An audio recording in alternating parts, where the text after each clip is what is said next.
may stored energy sa loob, di natin alam. So we have to always make sure na walang voltahe. Sana may meeting para i-restart natin sa katawan niya.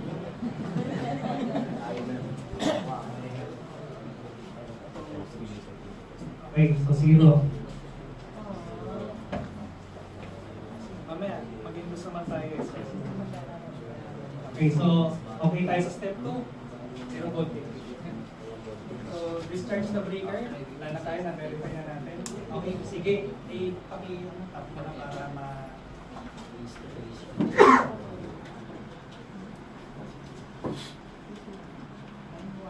So, sa line 1 muna tayo.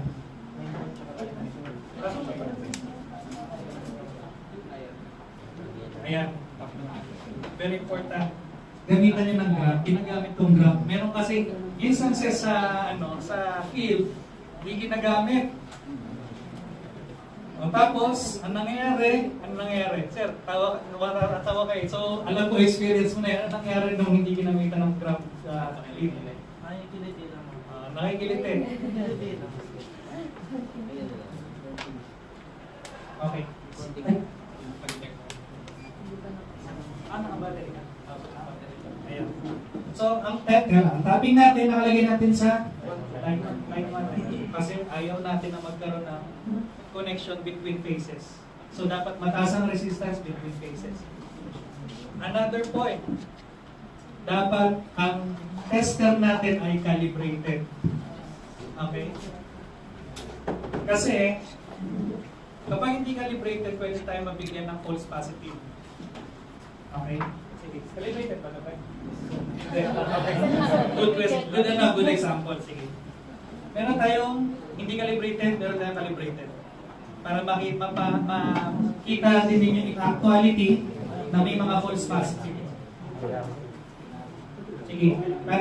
Inject ka na. So, inject natin. Kung makita nyo rito, 1 kV. Hindi kita, sir.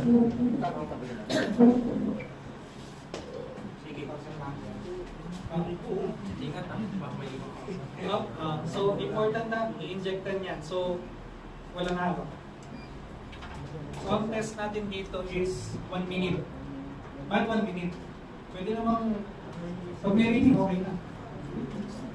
As I mentioned earlier, may capacitive function yung insulation sa loob. So, pagka-inject na voltahe, papalo mo na yan. So, we want it to stabilize mo. Narinig. Taas ha? 1.02 tera ohm. Taas. Sige. I-compare natin sa calibrated.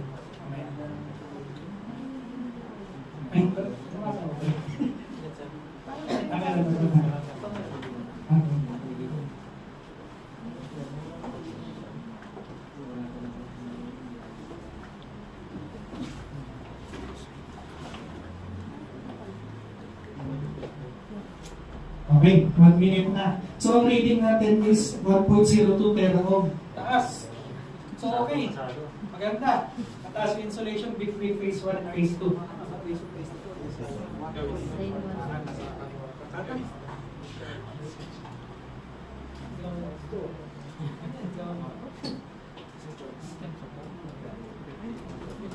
Okay. So, ganun din yung gagawin natin sa line 2, line 1, line 3.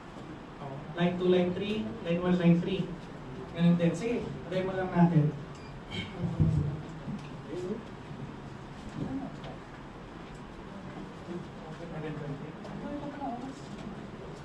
Testing natin buo. Sige, sir.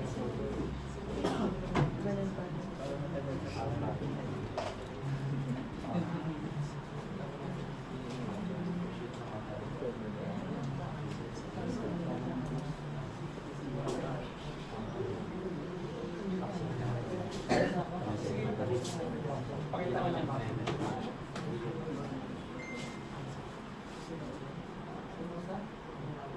Let's assume na nag 1 minute na. Sorry, napaka-exit ng oras na binigay sa akin. So, ang reading naman natin ng line 1, line 3 is 1.02 tera ohm. So consistent na mataas. So that's good. Tama? Okay. Good. Gagamitan naman natin ng calibrated na tester. Insulation resistance tester. Take note na 1.02 tera ohm.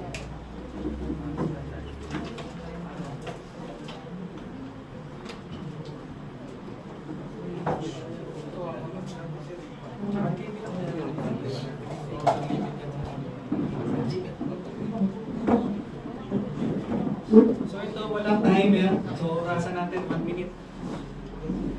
So push test.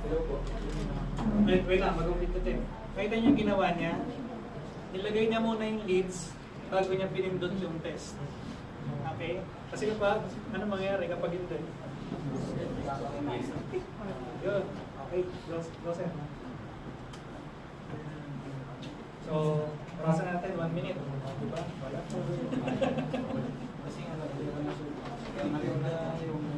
wala ba tayo?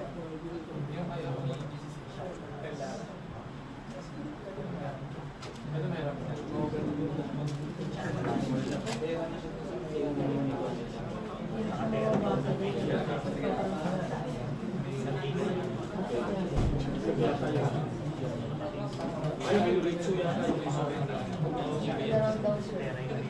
Yan natin, para may reading. Mababa yung reading naman eh. Ito calibrated lang. Maglalaman ng tuloy Kainin mo muna yung tinapay.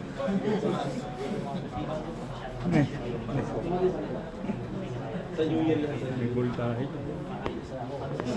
Sorry ha. Kainin mo muna yung tinapay, sir.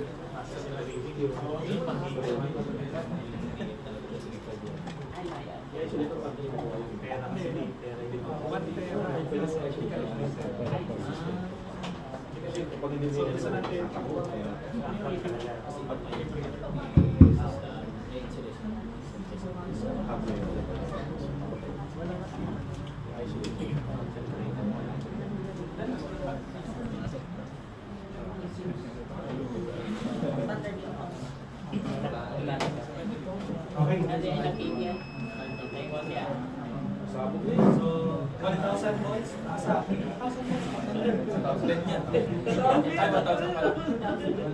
volts.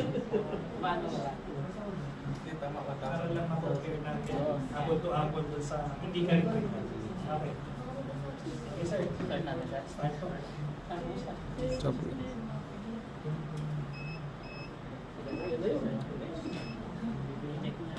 3, 2,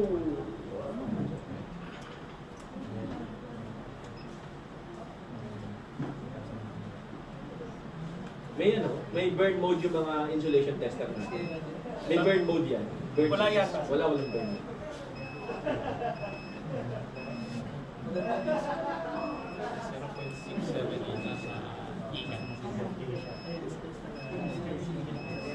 Lupus niya.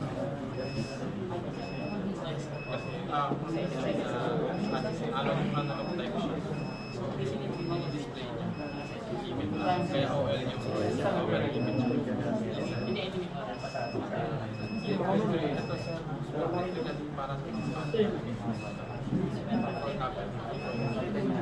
after 1 minute, para tapos nila sa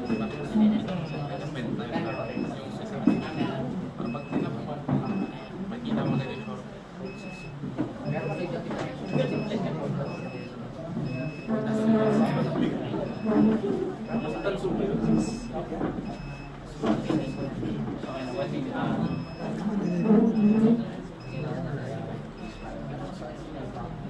One minute niya is 670.